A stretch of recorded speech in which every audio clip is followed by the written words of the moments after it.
Hello student, in previous video we study quantum number. Quantum number पढ़ा गया था, ठीक है। अब क्वांटम नंबर के अंदर आप लोग कल दो न्यूमेरिकल लगाया गया था, इसमें सॉल्व किया गया था। एक न्यूमेरिकल जो था वो शेल के बेस पर था और दूसरा न्यूमेरिकल सब शेल के बेस पर था। ये एक छोटा सा ऐसे मैंने चार्ट बना दिया है, नोट करना हो तो नोट कर लीजिए कि शेल के L M N O P अगर होता है तो n की वैल्यू, n मतलब प्रिंसिपल क्वांटम नंबर 1 2 3 4 5 6 होती है और l की वैल्यू 0 1 2 3 4 5 होता है। इसी तरह से सब shell S P D F होता है, इसमें l की वैल्यू एजीमुथल क्वांटम नंबर की वैल्यू 0 s के लिए होती है, p के लिए हमेशा 1 होती है, d के लिए हमेशा 2 और f के लिए हमेशा ये वैल्यू 3 होती है, ठीक है।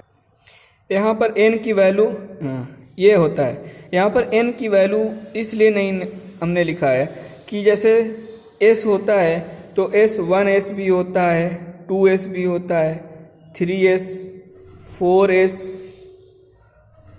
5s है ना, 5s 6s और 7s ये सब होते हैं।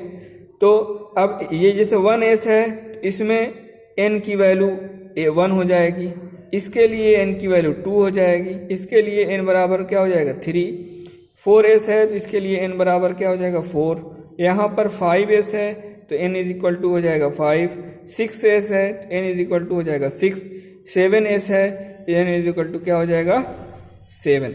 मतलब कि किसी भी सब सेल, ये सब सेल है ना, इस सब सेल के लेफ्ट साइड में जो डिजिट होती है वो प्रिंसिपल क्वांटम नंबर को शो करती है। लेकिन एस एल की वैल्यू इन सब के लिए क्या होती है, सेम होती है। मतलब एस के लिए 0 फिक्स है, ये हमेशा होगी, पी के लिए 1 हमेशा होगा, डी के लिए 2 हमेशा होगा और एफ के लिए 3 ये ऑलवेज होगा, चाहे वो एस 1s के साथ हो या 7s के साथ हो।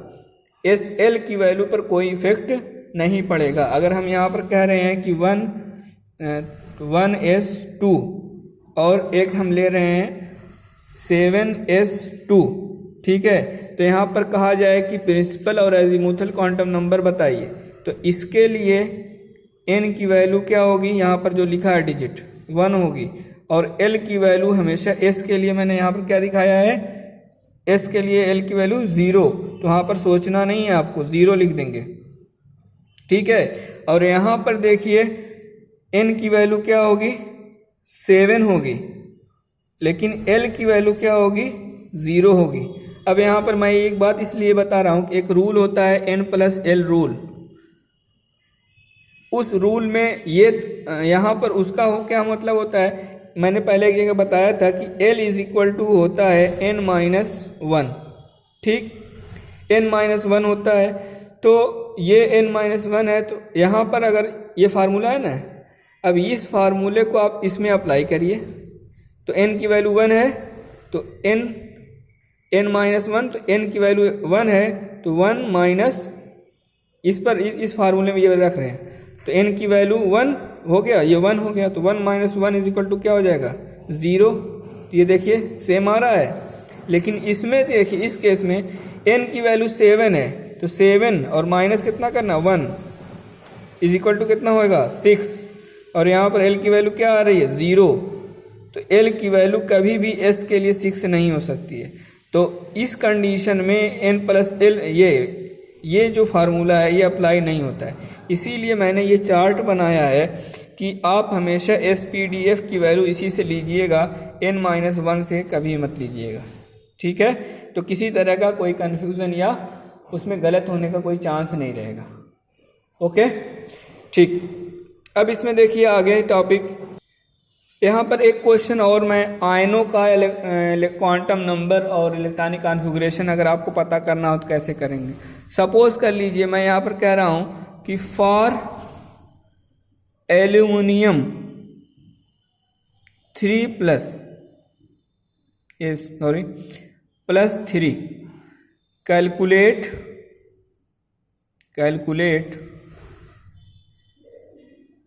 As all quantum number, all quantum number, all quantum number जब भी कहा जाएगा आप इसका मतलब यहाँ पर आप ब्रैकेट में लिख सकते हैं एन, एल, एम और एस, इन चारों की वैल्यू निकालना है।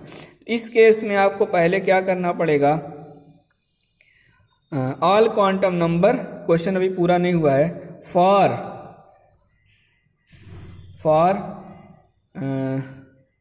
For fifth, sixth, seventh electron, ये सपोज कर लीजिए कोई क्वेश्चन है। तो ऐसे क्वेश्चन में आपको क्या करना पड़ेगा, पहले इसका इलेक्ट्रॉनिक कॉन्फ़िगरेशन करना होगा। तो एल्युमिनियम एक्चुअल में पहले जो होता है वो 13 होता है, तो ये क्या होगा 2 8 3, 2 8 10 हो जाएगा और ये 13। लेकिन जब इसके ऊपर +3 कर देते हैं, Al +3, तो ये जितना प्लस होता है उतना क्या करते हैं, एटॉमिक नंबर से कम कर देते हैं। तो 13 है, 13 माइनस 3, 3 प्लस है ना, इज इक्वल टू कितना हो जाएगा 10। तो अब 10 का इलेक्ट्रॉनिक कॉन्फ़िगरेशन करेंगे आप। अब इसका इलेक्ट्रॉनिक कॉन्फ़िगरेशन करेंगे तो क्या हो जाएगा, वैसे तो होगा 2 8 और इसके बेस पर करेंगे 1s2 2s2 2p6, 1s2 2s2 2p6, 2 2 4 और 6 10। आखिर में जो सब शेल आता है उसी का क्वांटम नंबर कैलकुलेट किया जाता है। तो ये आया है। तो यहाँ पर क्वेश्चन थोड़ा सा हो गया, इसको आप ऐसे कर लीजिए, 5th एंड 6th इलेक्ट्रॉन, ठीक है। तो यहाँ पर आया है ये इलेक्ट्रॉन। तो यहाँ पर अब इसी से n की वैल्यू आप निकालेंगे। अब सॉल्यूशन, अब इसका n की वैल्यू निकालेंगे। n की वैल्यू क्या है, मैंने कहा लेफ्ट साइड में जो वैल्यू है n की वैल्यू होती है, तो 2 है, n is equal to 2। l की वैल्यू मैंने कहा है उस चार्ट से ले लीजिए, उस चार्ट में देखिए l की वैल्यू आप p के लिए, s के बाद p आता है, l की वैल्यू 1 आती है, ठीक है। अब उसके बाद आपको अपने से निकालना है आगे की चीज़ें। क्या करना है, आप जानते हैं m की वैल्यू आपको निकालना है, तो l प्लस l से क्या होती है, माइनस l होती है, ठीक। तो l की वैल्यू कितनी है, +1। अब +1 से छोटा क्या होता है, 0, 0 1 से छोटा -1, प्लस से माइनस जाना आपको, और क्या है 1 है, तो +1 से -1 हो गया। इसका मतलब कि m की वैल्यू कितनी आई, ये आई आपकी, ये l की वैल्यू 1 आई और n की वैल्यू ये आई। तो m की वैल्यू जितनी आती है उतना ऑर्बिटल बनाते हैं। कितना वैल्यू आई है, 1 2 3। तो यहाँ पर हम क्या करते हैं कि 3 ऑर्बिटल बनाएंगे। ध्यान से देखिए, 3 ऑर्बिटल, p में वैसे 3 ऑर्बिटल हमेशा बनता भी है। मान लो नहीं पता आपको कितना ऑर्बिटल बनेगा, तो यहाँ पर आप निकाल सकते हैं। 3 ऑर्बिटल बन गया, क्या आया है 2p6 है, ये 6 इलेक्ट्रॉन भरना आपको। तो हुंड का रूल कहता है कि सब में पहले एक एक डाल लीजिए, 1 2 3, ठीक। ये हो गया 4 5 और ये 6। कौन से इलेक्ट्रॉन के लिए आपको निकालना है क्वांटम नंबर, 5th और 6th। तो 1 2 3 4 5, ये आपका हो गया 5th इलेक्ट्रॉन, ठीक। और 5 और ये 6, ये आपका हो गया 6th इलेक्ट्रॉन। आप लिखेंगे यहाँ पर for 5th electron, n is equal to, यहाँ पर लिखा है, ये सबके लिए वही रहेगा 2। l इज इक्वल टू आपने लिखा है 1। अब ये देखिए m की वैल्यू क्या होगी, और इस वैल्यू m की वैल्यू के लिए आपको यहाँ पर देखना पड़ेगा। ये जो m की वैल्यू आई है ना, इसको यहाँ पर लिख देते हैं पहले ऑर्बिटल में। ये जो जैसे ऑर्डर, जिस ऑर्डर में है उसी ऑर्डर में यहाँ पर लिखते हैं। +1 है, उसके बाद 0 है, उसके बाद -1 है, -1 है, ठीक। ऐसे भर लिए।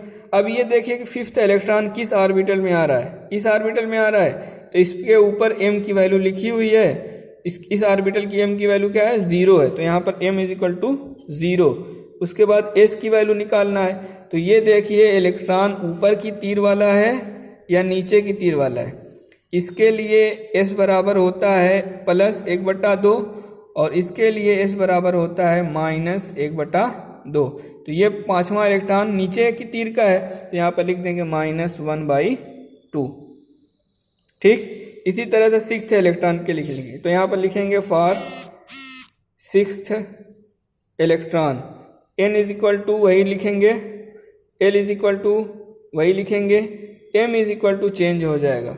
m इज इक्वल टू 6वां इलेक्ट्रॉन इसमें आ रहा है, इस ऑर्बिटल की m की वैल्यू क्या है, -1, तो यहाँ पर लिखेंगे -1 और s इज इक्वल टू फिर से नीचे की तीर है तो -1/2।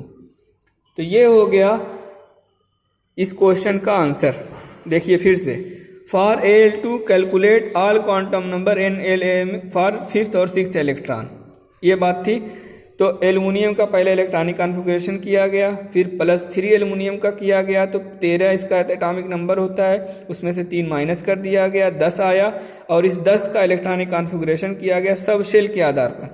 तो 1s2 के बाद 2s आता है, 2s के बाद 2p हमेशा आता है। तो जब ये पूरा भर जाता है तो इसको भरा जाता है, जब ये भर जाता है तो इसको भरा जाता है, और ये भी भर जाएगा तो इसके बाद 3s आता है। तो आगे एनर्जी लेवल हम बताएंगे। तो 1s2 2s में 2 इलेक्ट्रॉन से ज़्यादा नहीं हो सकता, तो 2 इसमें हो गया, फिर 2 इसमें भर दिया, 4 हो गया। p में 6 से ज़्यादा नहीं हो सकता, तो 6 भर दिया, लेकिन और हमको भरना कितना था, 10 भरना था, 10 हो गया। आखिरी जो सब सेल था इसका आपने क्या किया, क्वांटम नंबर कैलकुलेट किया है। तो इसके लिए n की वैल्यू 2 लिखा है, p के लिए l की वैल्यू हमेशा 1 होती है और m की वैल्यू जो होती है +l से -l। तो यहाँ पर जो 2 लिखा है, ये जो 2 लिखा हुआ है, सॉरी ये जो l की वैल्यू 1 लिखी हुई है, तो +l से -l, तो +l +1 1 से छोटा 0, 0 से छोटा -1, और उसके बाद आपने 1 2 3 आया, 3 ऑर्बिटल इसका मतलब बनेगा, तो यहाँ पर 3 ऑर्बिटल बना लिया और इलेक्ट्रॉन कितना बनना है, 6 इलेक्ट्रॉन, तो 6 इलेक्ट्रॉन भर लिया। अब उसके बाद 1 2 3 4 5 6 ये रूल है, तो ये आपने इलेक्ट्रॉन भर लिया। अब उसमें देख लिया कौन 5वां है कौन 6वां है, तो n की वैल्यू l की वैल्यू यहाँ से ले लिए, दोनों में कॉमन है क्योंकि ऑर्बिटल तो वही है। हाँ, m की वैल्यू यहाँ पर इसके लिए 0 आ रही है, इसके लिए -1 आ रही है, और s की वैल्यू भी दोनों की सेम ही आ रही है क्योंकि दोनों का तीर का निशान नीचे की ओर है। ओके, ठीक है, थैंक यू।